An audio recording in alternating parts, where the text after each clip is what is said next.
Sa video ito, pag-usapan natin kung ano yung top 10 accessories na pwede po nating ilagay sa ating mga Honda ADV.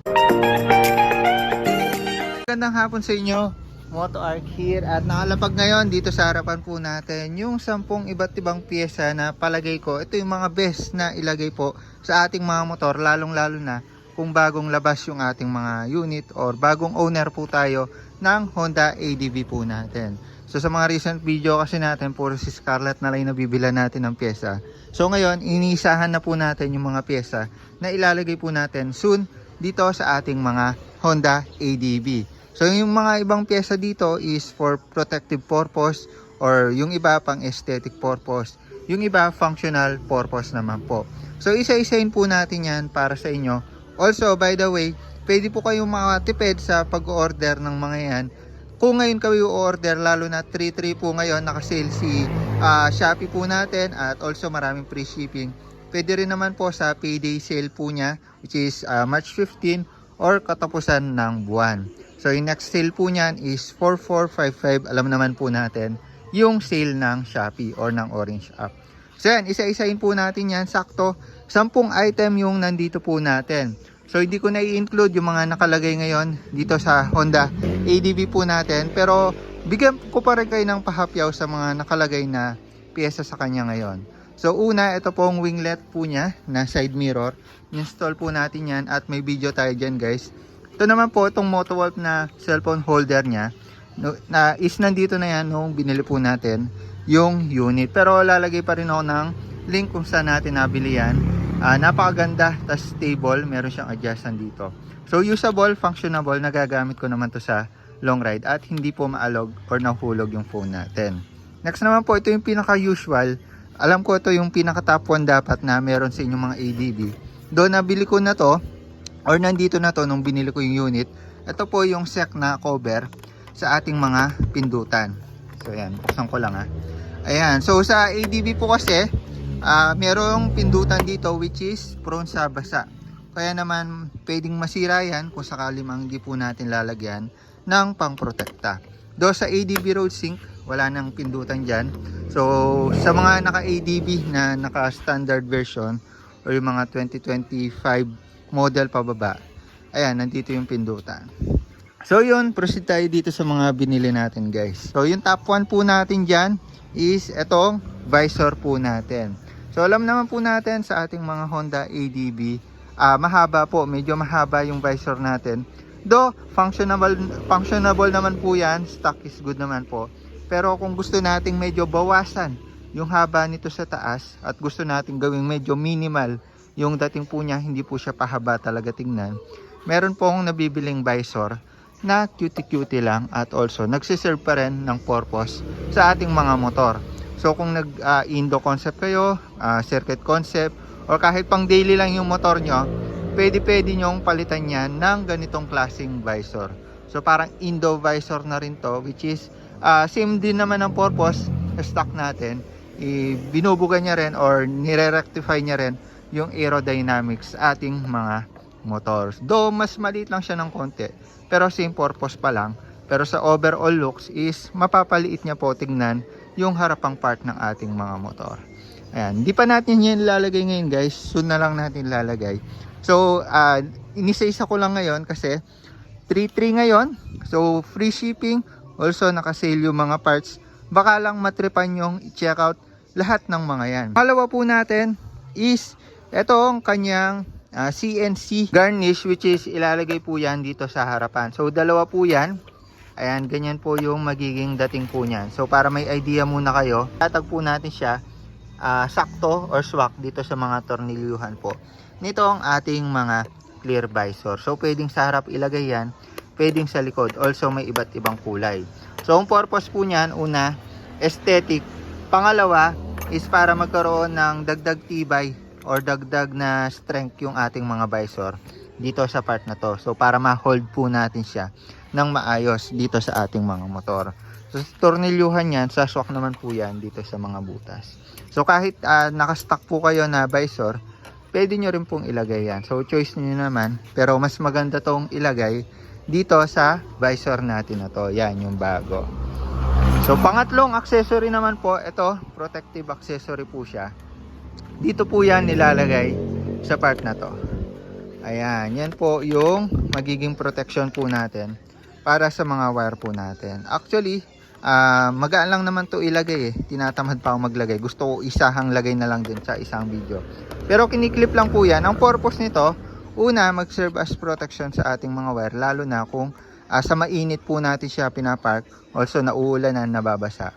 Para hindi po agad kumunat yung mga wire natin. Though matibay po yan, pero mas tatagal po yung mga wire po natin pag nilagyan natin yan nitong wire cable protector po natin. So kiniklip lang yan guys, pinapasok lang yan dyan, tapos itong part na to papasok po natin dun sa loob. So ganun lang kadali yan. Ayoko pang ilagay ngayon, isang video na lang, no, tinatamad eh. So pang-apat, ito naman, dalawang item po siya, isang adapter, tapos isang bolts at saka isang washer. So ito nilalagay po yan dito sa ating mga visor. So papalitan po natin yung stock. Ayun, papalitan po natin yung stock niya kasi yung tornilyuhan dito sa loob, goma lang po yan. So katagalan, yung goma na yun masisira at pwedeng gumalaw-galaw or mag-vibrate itong ating mga visor. So para maiwasan yon, lalagyan po natin siya ng adapter, which is iipit po yan dito sa loob. So pag naipasok na po natin yan, pwede na po natin siyang tornilyuhan nitong ating mga CNC bolts na may washer. So yan, kagandahan sa kanya, may washer na siya para ma-hold po niya ng maayos tong visor po natin. So pasensya na guys kung ngayon hindi ko pa ma-demo yung paglalagay. Soon, i-demo ko po, i-DIY po natin yan. Papakita ko sa inyo yung proseso. So sa mga susunod na video, papakita ko sa inyo yung paglalagay niyan. Tapos dito guys, by the way, ito nabibili to magkabukod. Tinornilyo ko na lang para ano siya, no, hindi siya mawala. Magkabukod na item itong bolts at saka washer. Pati itong dilaw na to, yung bolts niya or yung nuts niya.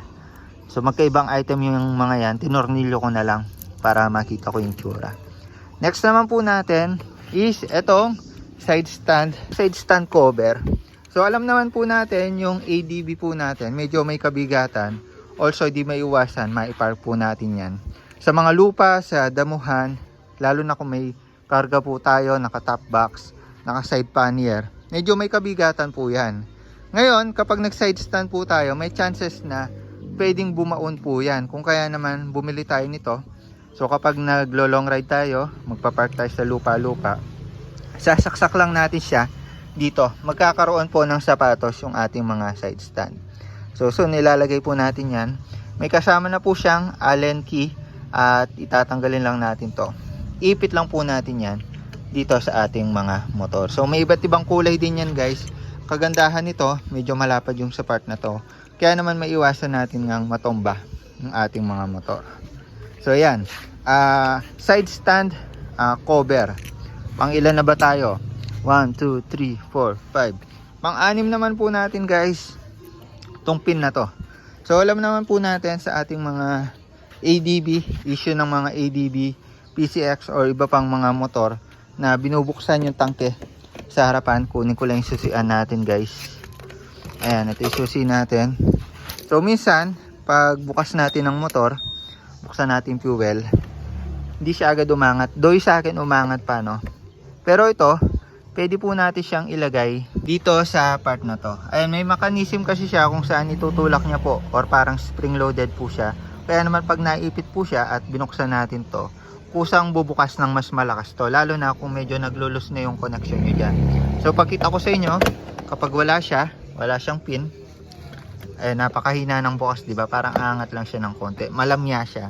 Ngayon pag nilagyan natin ito, ayan, dito ko lang lalagay dyan sa butas. Pag sinara natin siya, pagkabukas, ayan, kusa nang bumubukas, oh. Pag binuksan natin siya, oh, di ba? Mas malakas yung angat niya. Mas may angat niya po ng maayos yung ating mga gas tank cover. Lalo na po kung malamya na to. Ngayon sa akin kasi okay goods pa, pero nilagyan ko na agad para soon hindi na ako problema. May angat niya po ng maayos. Hindi po siya na-stack up. So napakamura lang po nito, and spring loaded na pin para maiangat po ng maayos ating mga gas tank cover. Next po na atin na item Itong ABS sensor cover or ABS cover, which is dito po natin yan ilalagay. And so tatanggalin lang natin yung tornilyo dyan, tapos pwede na natin isuksok dyan. So ito kasi kung makikita nyo naman, wire siya, kumbaga sensor po siya, or yan po yung ABS po natin at mechanism. Kapag nabasa yan, nasira, pwedeng masira po yung ABS po natin, or kapag nginat-ngat ng kung ano ng mga insekto, daga. So mas okay, lagyan natin ng cover para hindi po siya masyadong naka-expose. Ayan, pula yung pinili ko para mag-match po siya sa motor natin. Magkaroon ng highlights. Ayan o. So meron po siyang kasamang washer at saka tornilyo na din. Pwede po natin palitan. Tsaka swak na swak po siya dito sa ating mga ABS na sensor dyan. Ayan o. Swak na swak po yan. Hulmang hulma. So yun, pang ADB talaga to. Pwede po natin ilagay sa motor po natin. So yung kasama po niya na inclusions, di ko na mahanap. Ito pala. Ayan o. May tornilyo, may washer. Tapos may Allen key lahat ng mga ino-order po natin. Ayan o. Yung mga Allen key, di ba? Swak na swak. So yung pang 7 naman po natin, so pang 7 yan. Pang 8 naman po natin, itong gas tank cover. So may kasama ding Allen key yan na maliit. So ito naman po, ilalagay po natin yan dito sa ating mga gas tank. Syempre, buksan lang natin, sit natin. Oh, mali. Dito pala. Dito pala, nasanay sa Honda Click na nasa ilalim. Dito pala. Ayan, di ba? Halatang bago-bago pa sa ADB. Swak na swak yan dito, guys. Ayan, di ba?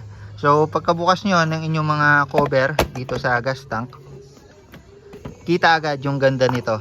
And also, yung purpose din nito, yung function nito, is para maikot po natin ng maayos. Dito kasi sa ADB, nahihirapan ako magbukas niyan. Ayan o, though may calcio naman siya, pero may times na hirap akong magbukas. So ito, danas ko na rin kay Scarlett natin kasi nakaganito siya. Nabubuksan ko siya ng maayos, mas maganda yung grip niya.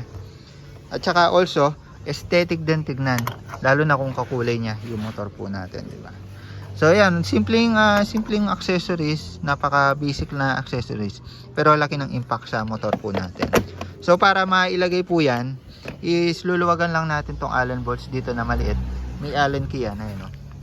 Tapos ipit lang po natin siya dito. So may ipit po siya sa gilid, so masisiksik siya.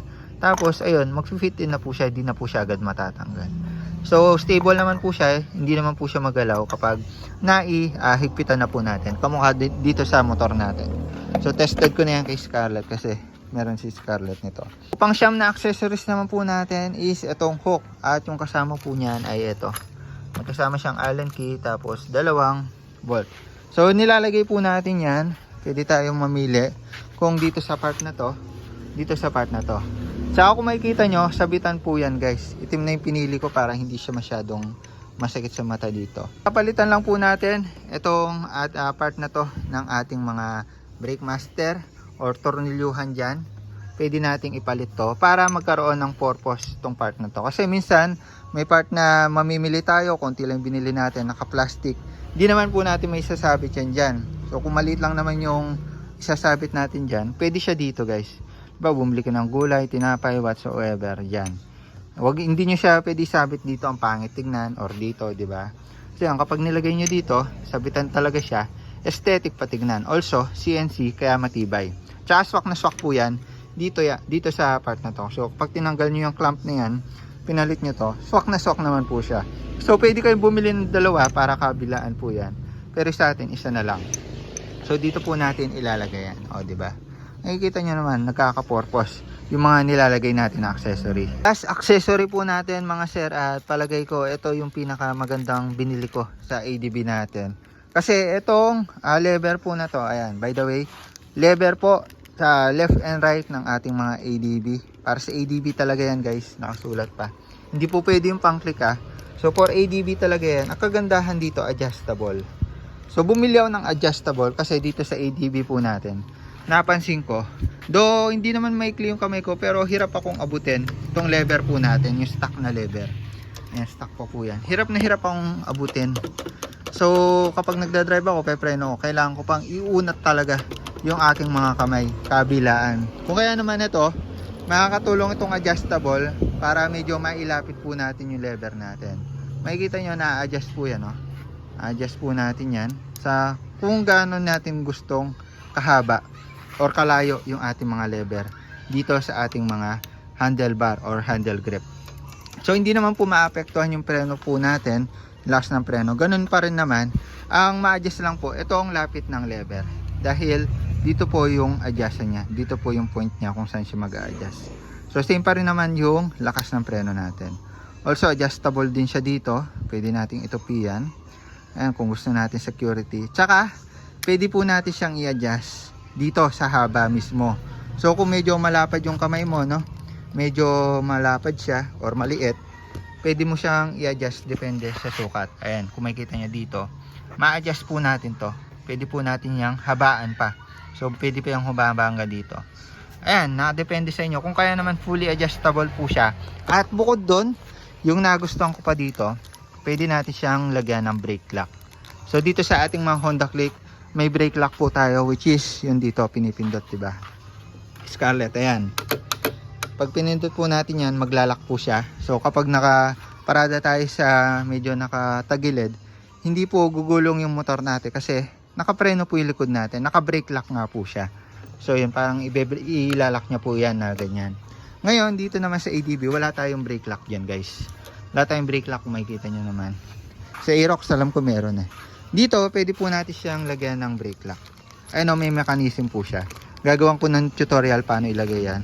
So ipapasok po natin siya dito sa part na to. Ayan, dito sa part na to. Not sure dito or dito.